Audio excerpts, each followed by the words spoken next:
Magandang umaga po sa lahat ng manonood at di nanonood.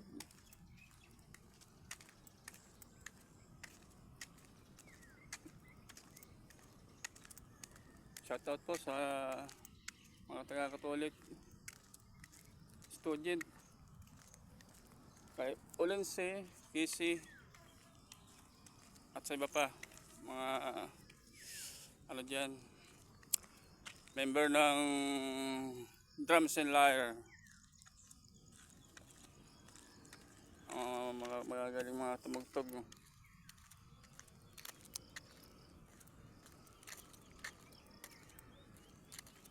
Mainit naman ang panahon, maghapon naman mainit,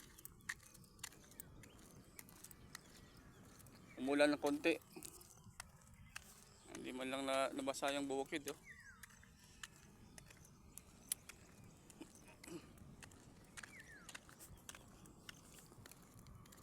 May DD sheet DDS na nagsabi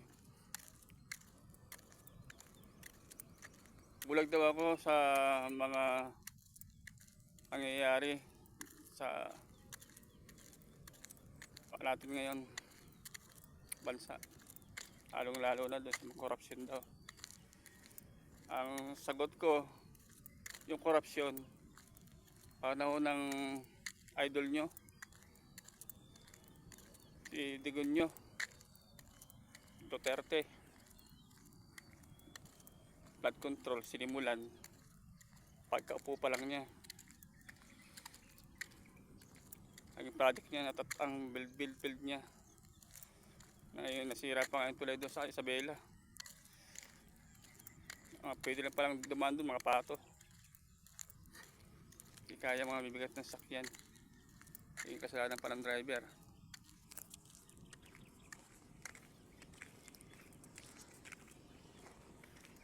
May photo bomber. Ano tayo?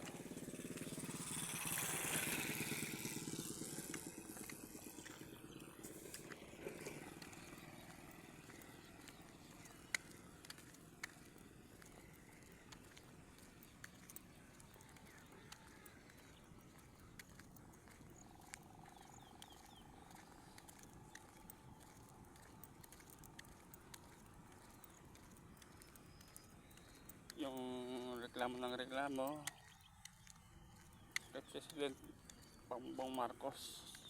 Kung ayaw niya kay Marcos, magsilayas ka sa Pilipinas.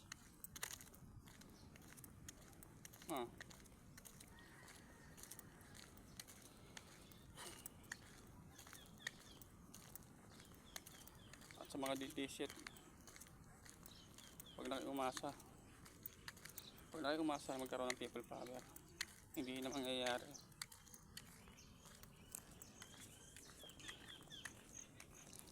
Hindi na mangyayari sinasabi nyo. Kayo na lang yun.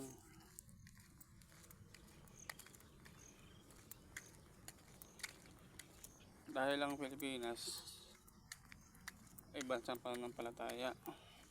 Kaya nga ito pinililigad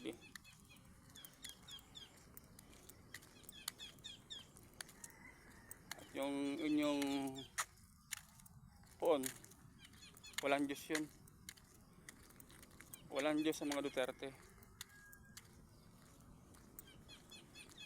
Ang sinasamba nila pera, kapangyarihan.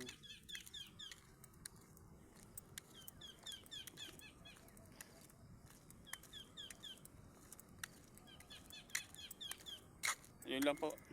At sa muli.